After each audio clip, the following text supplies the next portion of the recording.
প্রিয় student, welcome to SKB math and physics education চ্যানেলে তোমাদের স্বাগতম। শুরু করা যাক লীলা রায়ের ওয়েস্ট বেঙ্গল পুলিশ কনস্টেবলের প্র্যাকটিস সেট 21 নম্বর সেট থেকে ম্যাথ ক্লাস।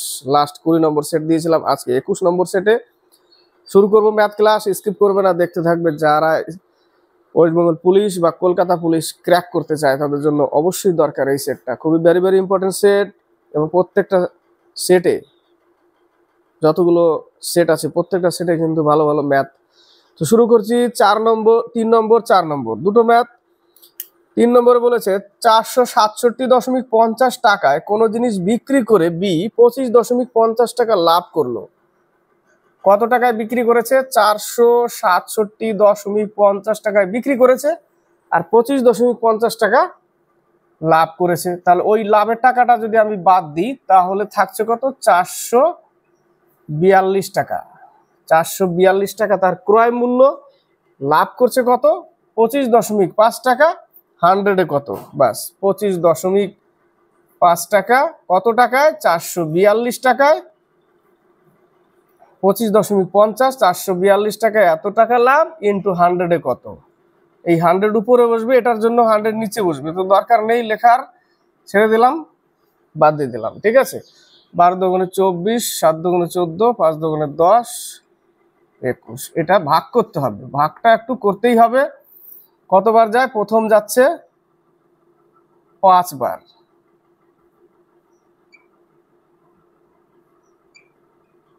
$170 তারপরে যাব আমরা ডি নম্বর অ্যান্সার হবে। বুঝতেই পারছি আমরা এই জায়গাটা ডি নম্বর অ্যান্সার হবে, করার কোনো দরকার নেই। বাকিটা ডি নম্বর অ্যান্সার করে দাও, কারণ 5 পয়েন্ট দিয়ে একটাই আছে মাত্র ডি নম্বরে। এটা ভাগ করে দেখো, এটাই আসবে এত %। ঠিক আছে, একটু ভুল করা যাবে না, সঠিক নামাতে হবে। এবং 5 পয়েন্ট যখনই পেলাম, নিচের অপশনে দেখছি আমি 5.76% একটাই আছে, তাহলে বাকি আমার করার দরকার নেই, সময় নষ্ট না করে। বুদ্ধিমানের কাজ হবে। কোনো বস্তু বিক্রয় করে 18% লাভ হলো। 18% লাভ হলো যদি লাভের পরিমাণ 14 টাকা হয়, অর্থাৎ 100 টাকায় জিনিসটা কিনেছিল। ভালো করে খেয়াল করবে, বুঝবে ভালো করে। 18% লাভ করেছে, 14 টাকা লাভ। তাহলে 18%-এ লাভ করে 14 টাকা। আমরা 14 টাকা লাভ কখন বলবো? 100 টাকায় কিনেছিল, তাহলে 114 টাকায় বিক্রি করেছে, 14% লাভ হলো, তাই না? 14% লাভ হলো, কিন্তু বলেছে 18% লাভ করেছে, যার ফলে 14 টাকা লাভ হয়েছে। বোঝাতে পারলাম? তাহলে 18%-এ 14 টাকা লাভ, 1%-এ কত? বস্তুটির বিক্রয় মূল্য কত? কত পার্সেন্ট লাভ করেছে? 18% ইন্টু 118। আরেকবার বলছি, 18% লাভের জন্যই তার লাভ হচ্ছে 14 টাকা। এটা কিন্তু জাস্ট লাভ, বিক্রয় মূল্য না কিন্তু। আর বিক্রয় মূল্য করতে গেলে 118 লিখতে হবে। ওই 118 পরে চাইছে বস্তুটির বিক্রয় মূল্য কত, সেই জন্য 118 গুণ করলাম, বিক্রয় মূল্য হবে এটা। ক্লিয়ার? তাহলে 18%-এ লাভ হয় 14 টাকা, 1% কত? 118%-এ কত বিক্রয় মূল্য বেরোবে, ওটাই চেয়েছে। বস্তুটির বিক্রয় মূল্য কত? 9 দুগুণে 18, 7 দুগুণে 14। ভাগ করে দাও। 816-কে, সরি এখানে 2 হবে, 826-কে ভাগ করতে হবে 9 দিয়ে। 9 নং 81, একবার যায়। 91 পূর্ণ 7/9%, বিয়োগ করলে 7 থাকবে, সরি পার্সেন্ট না, 91 পূর্ণ 7/9 টাকা। বোঝাতে পারলাম? 18%-এর জন্য 14 টাকা, 1%-এ কত? লাস্টে বলেছে তাহলে বস্তুটি বিক্রয় মূল্য কত? তাহলে 118%-এ পার্সেন্ট তো কেটে যায়, যার ফলে আমি নিচে উপরে 100 হতো, নিচে 100 হতো, কেটে যেত। দরকার নেই লেখার, সময় নষ্ট না করে বুদ্ধিমানের কাজ করবে একটু ওই জায়গাটা। উত্তর হচ্ছে 91 পূর্ণ 7/9 টাকা। 12 নম্বর বলেছে 675-এর সঙ্গে ক্ষুদ্রতম কত সংখ্যা গুণ করলে প্রাপ্ত সংখ্যাটি প্রকৃত ঘন হবে? 675-এর সঙ্গে ক্ষুদ্রতম, নিচের যে অপশনগুলো আছে, কোন সংখ্যা গুণ করলে প্রাপ্ত সংখ্যাটি একটা কি হবে? প্রকৃত ঘন হবে। তাহলে এর লসাগু করে ঘন বের করো। লসাগু করে 5 দিয়ে কেটে দাও, 3 দিয়ে কাটতে পারো, ছোট দিয়ে কাটো। 3 দুগুণে 3 25 75, 3 7 21, 3 5 15, ঘন 3টে পেলাম, দুটো 5 পেলাম। ঘন করতে গেলে আরেকটা 5-এর দরকার, তাই না? আরেকটা কি দরকার? আরেকটা 5-এর দরকার, তবেই ঘন হবে। আরেকটা 5-এর দরকার, এই যে। তাহলে কত উত্তর হবে? 5 উত্তর। 16 নম্বর 17 নম্বর। 16 নম্বরটা ভালো করে দেখবে। একটি বাক্সে 384টি মুদ্রা আছে। কতগুলো মুদ্রা? 384টি মুদ্রা। মুদ্রার সংখ্যা এটা। যদি 1 টাকার মুদ্রা, কমা 50 পয়সার মুদ্রা ও 25 পয়সার মুদ্রার অনুপাত 2:3:7, অর্থাৎ 2:3:7, এটা মুদ্রার অনুপাত, মুদ্রার সংখ্যা এটা। তাহলে এটাই টোটাল যোগফল সমান সমান এটা। টোটাল যোগফল সমান সমান এটা। টোটাল যোগফল কত? 12 ইউনিট। 3 12 36, 12 দুগুণে 24, 1 ইউনিটের মান হচ্ছে 32। তাহলে একটা কত? 64, আরেকটা কত? 96, 7 দুগুণে 14, 224। তো প্রশ্ন হচ্ছে, তবে বাক্সের মুদ্রার মোট মূল্য কত হবে? এবার টাকায় চেঞ্জ করতে হবে, টাকায় বের করতে বলেছে। টাকায় বের করতে গেলে 1 টাকার মুদ্রা, 1 টাকার মুদ্রা টাকা করতে গেলে একটাই লাগবে, 1 দিয়ে ভাগ করো। 50 পয়সার মুদ্রা টাকা করতে গেলে 2টো লাগবে, 2 দিয়ে ভাগ করো। এবং 25 পয়সার মুদ্রা 1 টাকা করতে গেলে 4টে লাগবে, 4 দিয়ে ভাগ করো। টাকায় হয়ে গেল। টোটাল যোগফল করে দিতে হবে পরে, ঠিক আছে? তাহলে 64 প্লাস 48 প্লাস 56, তাই না? 56 আর 64 কত হবে?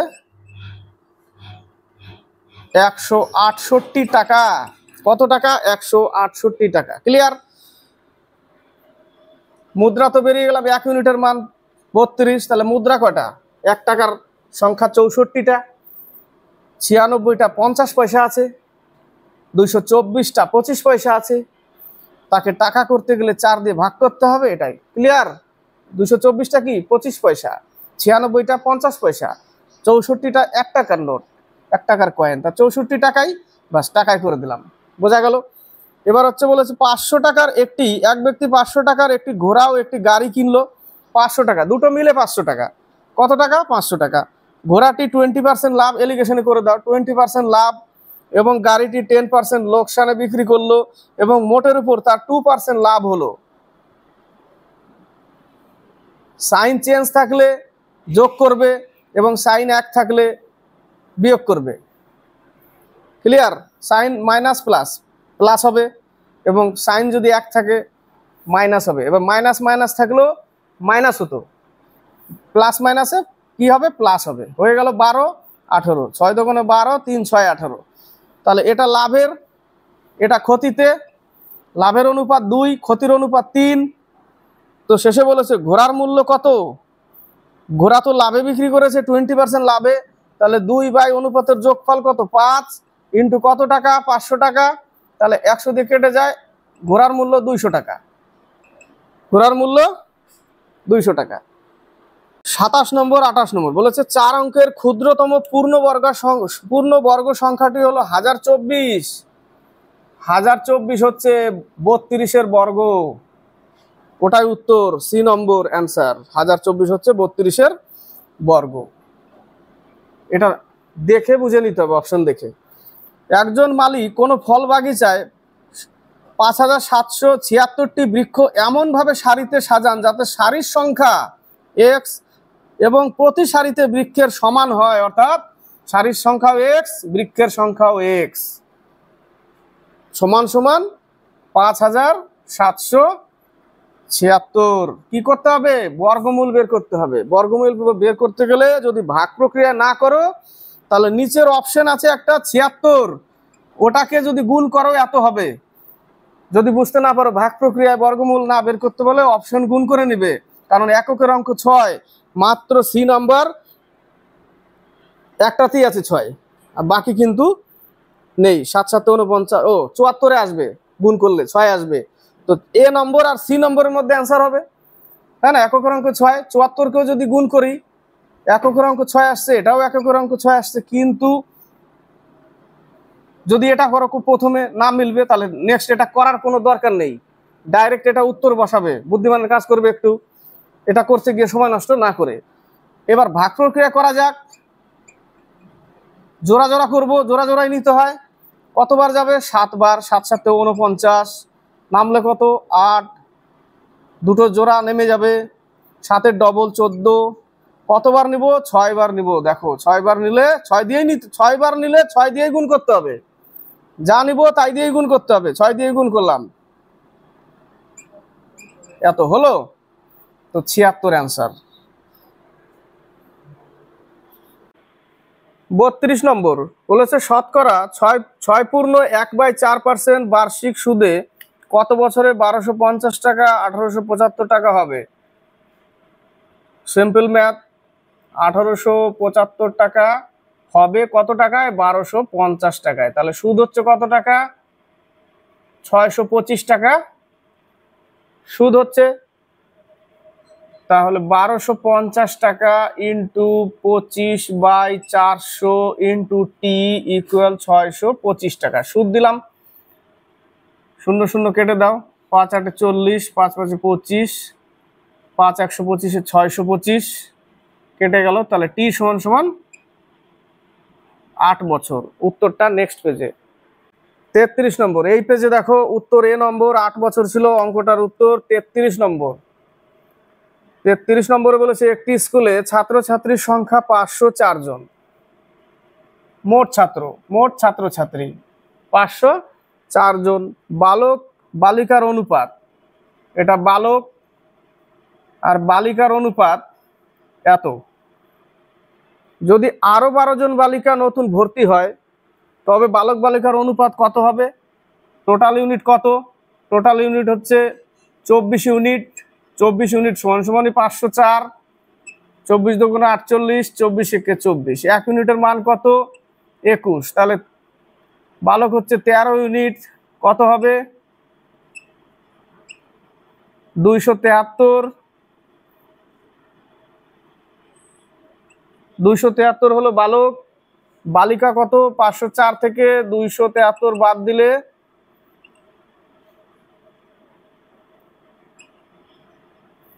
231।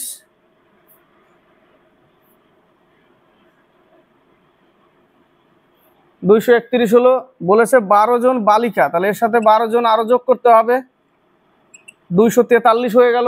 তাহলে এদের অনুপাত কত হবে?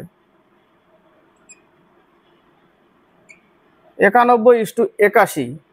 33-এর এ নম্বর। 41 নম্বর বলেছে 3 অঙ্ক বিশিষ্ট বৃহত্তম সংখ্যাটি নির্ণয় করো যা 28 এবং 40 দ্বারা বিভাজ্য হবে। অপশনে আছে 3 অঙ্ক বিশিষ্ট, অপশনে কিন্তু 4টেতে 3 অঙ্ক বিশিষ্ট, কিন্তু এর মধ্যে কোনটা 28 এবং 40 দ্বারা বিভাজ্য হবে? 28 আর 40-এর কি করতে হবে? লসাগু করতে হবে। লসাগু কত?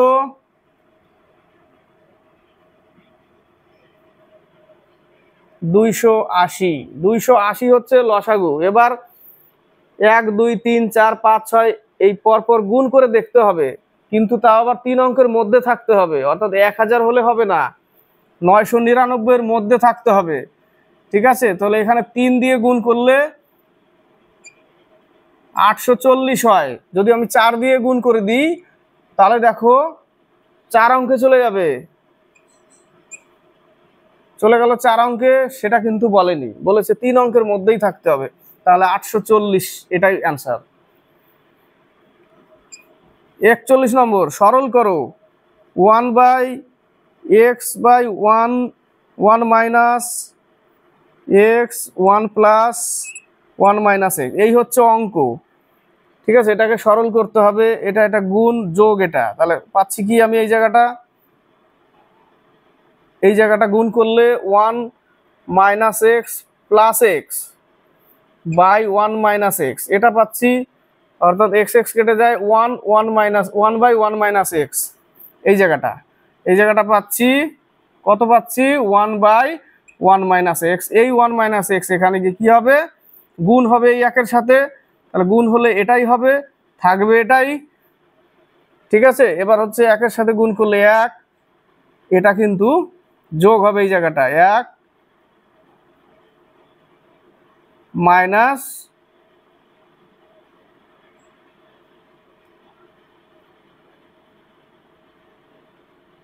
চিহ্ন আছে মাইনাস, যোগ হবে না, সরি ভুল বললাম, 1 মাইনাস 1 মাইনাস এক্স বাই 1। এবার কিন্তু মাইনাস দিয়ে গুণ করে দিতে হবে, মাইনাস দিয়ে গুণ করলে কত হবে 1 মাইনাস 1 প্লাস এক্স বাই 1। কেটে গেল এটা, মাইনাস 1 প্লাস 1 শুধু থাকলো এক্স বাই 1। এই 1 উপরে এর সাথে কি হবে গুণ হবে, তাহলে 1 মাইনাস এক্স বাই এক্স এই একের আসবে, তাই না? 1 মাইনাস এক্স বাই এক্স কাটলে কত পাচ্ছি 1 পাচ্ছি, অর্থাৎ 1 মাইনাস 1 ইকুয়াল 0 অ্যান্সার। তাড়াহুড়ো করলে হবে না, এই টাইপের অঙ্ক সাবধানে করতে হবে, ধীরে সুস্থে। 43 এই অঙ্কটা ভালো করে খেয়াল করবে, বলেছে প্রদত্ত চিত্রে ও হলো বৃত্তের কেন্দ্র,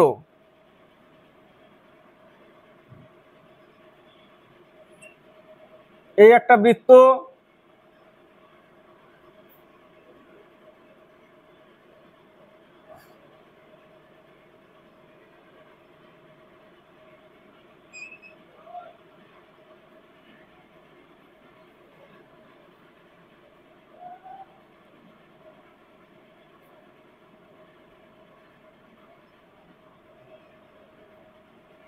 ছবিটা এই জায়গাটা সঠিক অ্যাকুরেট মাপ আনতে পারবো না, তবে কোশ্চেনে দেখো ছবিটাতে এটা ডি দিয়ে, এটা ডি, এটা এ, এটা বৃত্তের কেন্দ্র ও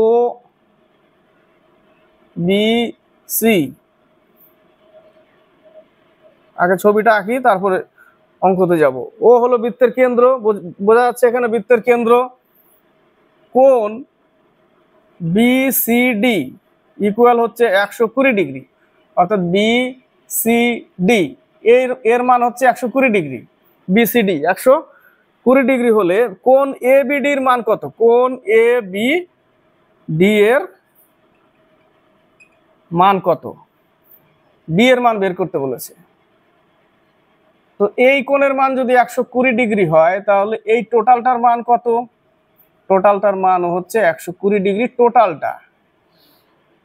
ঠিক আছে, তো ছবিতে দেখো এই জায়গাটা, এই যে রেখাটা টেনেছে এখান থেকে এই জায়গাটা, এটা কিন্তু 90 ডিগ্রি আছে। এটা এই যে এখান থেকে, সরি এখান থেকে না, এই যে এখান থেকে, এই যে এখান থেকে, এই যে ত্রিভুজটা, এই যে, বোঝাতে পারলাম? এটা না, এটা না, এটা তো টোটাল 120 ডিগ্রি, শুধু এখান থেকে এই কোণটা, এই যে এই ত্রিভুজটা, এই দাগটা, এটা হচ্ছে তার ভূমি, ধরে নাও এটা লম্ব, এটা কিন্তু 90 ডিগ্রিতে আছে। এই জায়গাটা ছবিতে দেখো, এই জায়গাটা 90 ডিগ্রিতে আছে। এটা যদি 90 ডিগ্রি হয় আর টোটালটা যদি 120 ডিগ্রি হয়, তাহলে উপরেরটা কত? 30 ডিগ্রি। কোনটা? এই ভিতরের এটা, এটা হচ্ছে 30 ডিগ্রি, ভেতরেরটা 30 ডিগ্রি। তো এটা যদি 30 ডিগ্রি হয়, এটা যদি 120 ডিগ্রি হয়, তাহলে একটা ত্রিভুজের মান কত? 180 ডিগ্রি। তাহলে এটা 120 ডিগ্রি, এটা 30 ডিগ্রি, হয়ে গেল 150 ডিগ্রি। তাহলে এই কোণটার মান কত? 180 থেকে বাদ দিলেই আমি পেয়ে যাব এই কোণটার মান 30 ডিগ্রি। তো অঙ্কতে বলেছে এ বি ডি, অর্থাৎ A B R D, B এর মান চেয়েছে এই জায়গাটা চেয়েছে।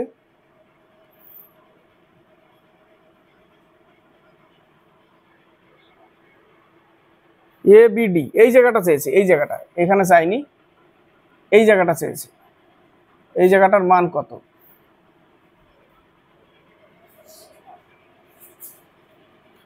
তো এখানকার মানও বের করা যাবে। টোটালটা যদি 120 হয়, এটাও 120, 360 থেকে 240 চলে গেল, 120 থাকলো, 120 থাকলো, তার মানে 120 হলে এই জায়গাটা 60 ডিগ্রি, এই টোটালটা মিলে 60 ডিগ্রি, টোটালটা মিলে 60 ডিগ্রি। তাহলে এখানে 90 ডিগ্রি, এখানে 60 ডিগ্রি, কত হলো 150 ডিগ্রি। আর এখানে তাহলে কত হবে 30 ডিগ্রি। অঙ্কটা এবার সঠিক রাস্তায় আসলো। এই জায়গাটা 30 ডিগ্রি, এটা 90, এটা 60, হয়ে গেল 150 ডিগ্রি। আর টোটাল একটা ত্রিভুজের 180 ডিগ্রি, তাহলে এইটুকুর মান 30 ডিগ্রি। উত্তর কত 30 ডিগ্রি। 47, 48, 47 নম্বর বলেছে একটি ক্যাম্পে 250 জন ছাত্রের 18 দিনের খাদ্য ছিল। 250 জনের 18 দিনের খাদ্য ছিল। এমডিএইচও করা যাবে, যদি আরো 50 জন ছাত্র বাড়তি আসে তাহলে 300 জন হয়ে যাবে। তাহলে তাদের কত দিন চলবে, এটাই করতে বলেছে। 0 0 কেটে দাও, 5 6 30, 5 5 25, 3 6 18। উত্তর কত, ডি সমান সমান 15 দিনে।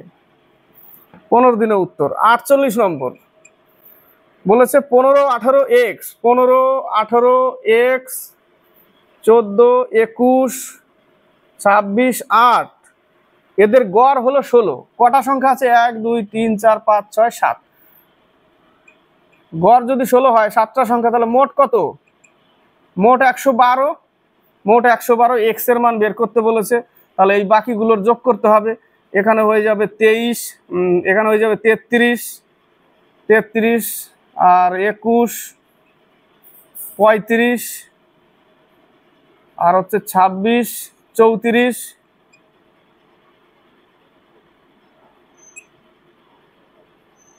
102 টোটাল। 102 বাদ দিতে হবে, বিয়োগ করতে হবে 10। অ্যান্সার এক্স এর মান কত, 10।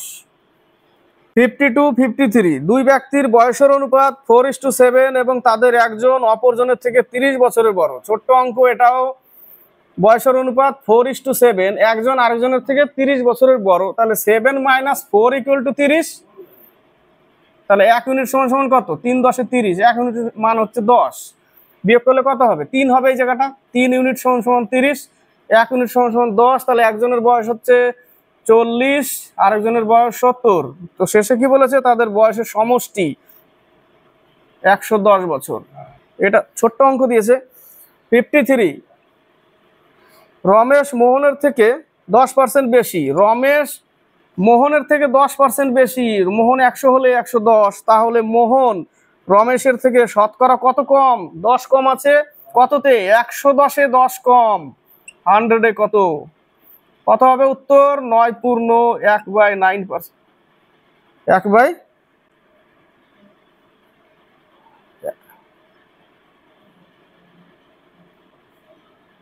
9.9×9=99, থাকলো কত,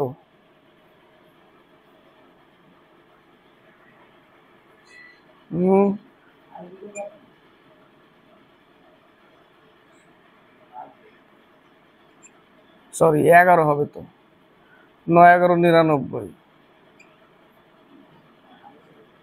এত পার্সেন্ট, 9.1/11%। 56 বলেছে 6টি ক্রমিক সংখ্যার প্রথম 3টির সমষ্টি 27। এর আগেও দিয়েছিলাম 6টা ক্রমিক সংখ্যা, 1 2 3 4 5 6, প্রথম 3টি সংখ্যার সমষ্টি 27। তাহলে 3 দিয়ে ভাগ করো এই পর্যন্ত, তাই না, 3 দিয়ে ভাগ করো, 3 9 27। তাহলে মিডিলের সংখ্যা এটা 9 বেরোলো, মানে কি এখানের মান 9 মিডিলেরটা, তার আগে 8, তার আগে 10, যোগ করলে 27। তাহলে পরের 3টে কত, তো সিরিয়ালি যাচ্ছে তো, 8 9 10, পরের একটা 11, একটা 12, একটা 13, এদের যোগফল কত বলেছে, 36। অ্যান্সার এদের যোগফল 36 বলেছে। পরের 3টির সমষ্টি কত, 36। অ্যান্সার। 57 অঙ্কটা খেয়াল করবে, অঙ্কটাতে জাস্ট একটু ভাষা মিসিং আছে। বলেছে 100 টাকার 3 বছরের সুদ 96 টাকা। 100 টাকা 3 বছরের সুদ 96 টাকা। তাহলে আর সমান সমান কত, 32। শেষে কি বলেছে, বি 300 টাকার 15 বছরের সুদ 165 টাকা। উপরোক্ত দুটি বিষয় সুদের হারের অনুপাত বের করতে বলেছে। বি হচ্ছে 300 টাকার 15 বছরের আর পার্সেন্ট কত টাকা, 165 টাকা, তাই না, 165 টাকা। 15কে 15, 15কে 15 কেটে গেল। তাহলে আর সমান সমান কত, 11/3।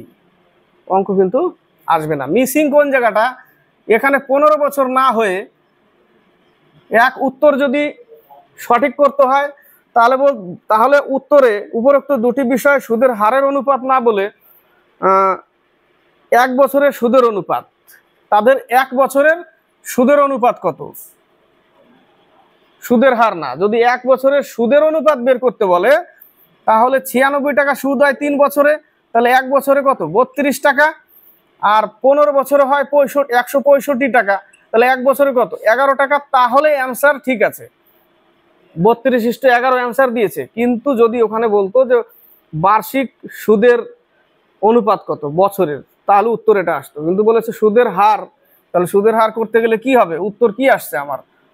11/3 এটা আসছে, এটা গুণ করে দিতে হবে, যা হবে তাই। আর এখানে যদি 5 বছর ধরা হয় তাহলে উত্তর আবার এটা আসবে। এখানে দেখে নাও, যদি 5 লিখি আমি, তাহলে 0 0 কেটে দিলাম, 3 5 15 হলো, তাহলে আর এর মান কত আসলো? 11। তাহলে সুদের হার কত আসছে? এটা অ্যান্সার আসছে, তাই না? তো অঙ্কটাতে জাস্ট একটু ভাষাগত দিক থেকে একটু মিসিং আছে। উত্তর দিয়েছে এ নম্বর। ক্লিয়ার করলাম কি হওয়া দরকার ছিল ওই জায়গাটা। 61 62, নিচের সংখ্যাগুলির মধ্যে বৃহত্তম সংখ্যাটি হলো, দেখেই বোঝা যাচ্ছে 4/9, 9 দিয়ে ভাগ করলে 0 পয়েন্টে আসবে। ক্লিয়ার? ভাগ করলাম না, জাস্ট পয়েন্টে আসবে। √9/49 অর্থাৎ 3/7, এখানেও পয়েন্টে আসবে ভাগ করলে।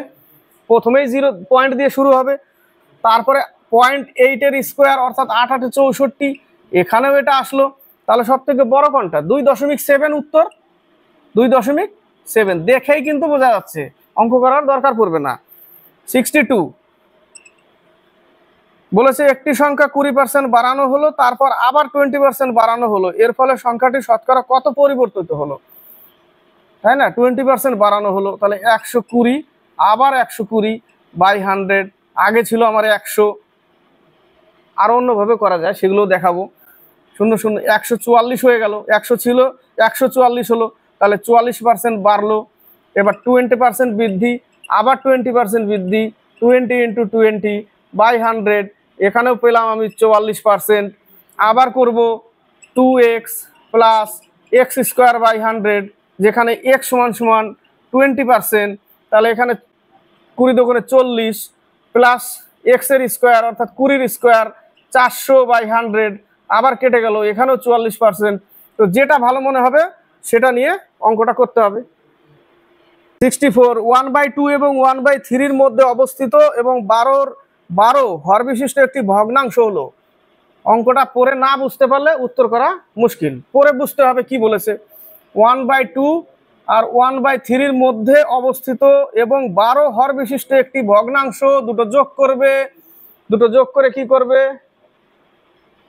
2 দিয়ে ভাগ করবে। দুটো যোগ করে 2 দিয়ে ভাগ, তাহলে লসাগু কত?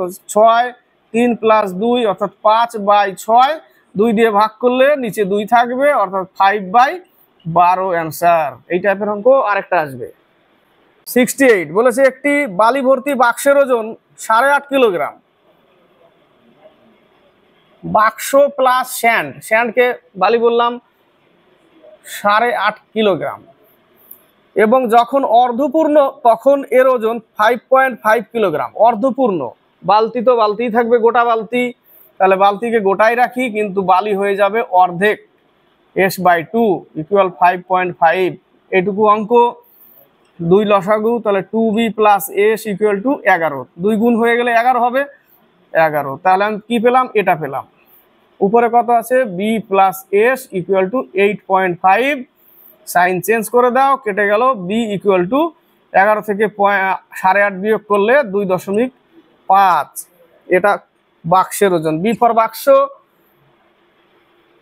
69 6300 6300-কে কোন ক্ষুদ্রতম সংখ্যা দ্বারা গুণ করলে তা একটি পূর্ণ ঘন হবে? কি হবে? ঘন হবে। কোন সংখ্যা দিয়ে গুণ করলে ঘন হবে? এর আগেও পেয়েছিলাম আমরা অঙ্কতে। তাহলে আমরা কি করব? এর লসাগু করতে হবে। কত দিয়ে লসাগু করব? 3 দিয়ে। 3 × 21 = 63, 3 দিয়ে, তারপরে 2 দিয়ে, তারপরে আবার 2 দিয়ে,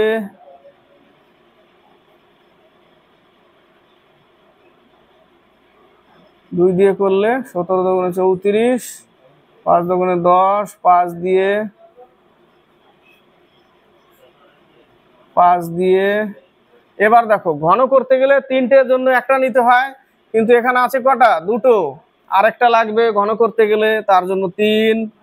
এখানে 1 2 দুটো 2 আছে, আরেকটা 2 লাগবে, যেগুলো লাগবে সেগুলো গুণ করব। এখানে দুটো 5 আছে, আরেকটা 5 লাগবে। এখানে একটা 7 ঘন করতে গেলে আরো দুটো 7 লাগবে, 7 × 7। এদের গুণফলই হবে উত্তর।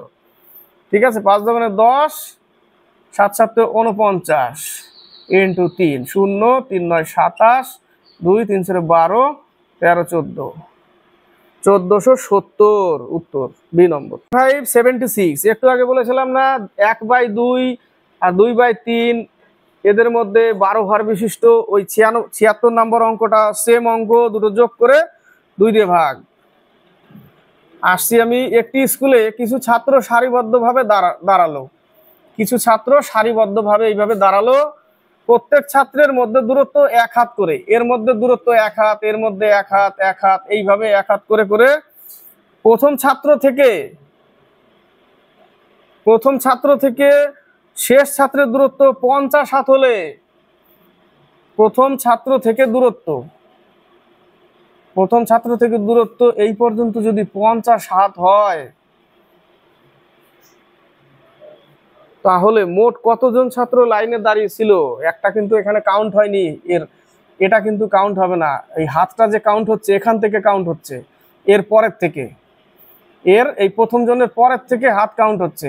এখানে লাস্টে একজন থাকবে, তাহলে এর মধ্যেও 1 হাতের দূরত্ব, তাই না?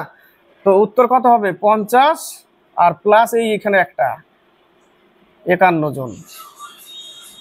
কতজন? 51 জন, 76।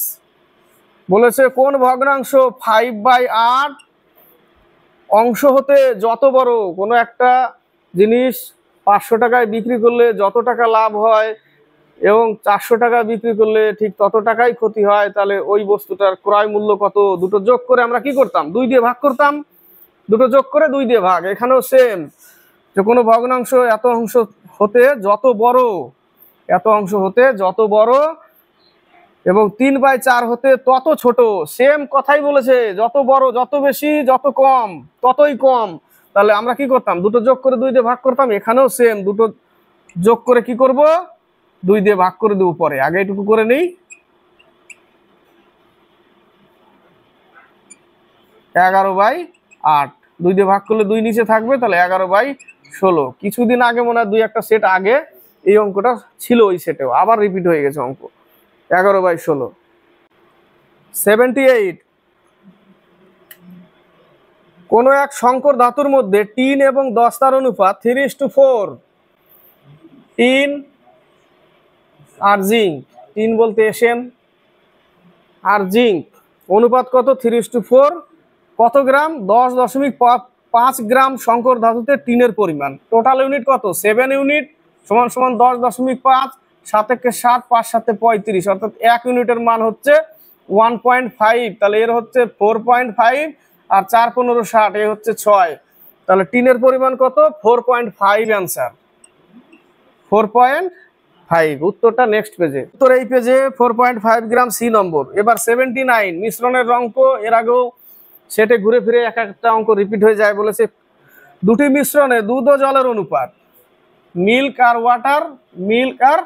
ওয়াটার, জলের অনুপাত 5:4। আর আরেকটাই বলেছে 2:1। সমান আয়তনে উভয়কে মিশ্রিত করা হলো। সমান আয়তনে নতুন মিশ্রণে দুধ ও জলের অনুপাত। সমান মিশ্রণে বলেছে, সমান আয়তনে বলেছে। সমান আয়তন আমাদের কাজ কি? এর আগে শিখিয়েছি আমি ক্লাসে। এদের যোগফল 9, এদের যোগফল 3। এবার সমান করতে হবে। সমান করতে গেলে একে 9 একে 9, কিন্তু একে 3 দিয়ে গুণ করতে হবে। 3 × 3 = 9। সমান হলো, সমান করে নিলাম। কি দিয়ে গুণ করলাম?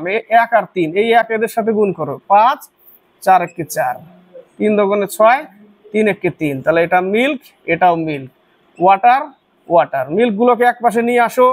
5 আর 6 11, আর এটা এক পাশে নিয়ে গেলে 7। 11:7 উত্তর।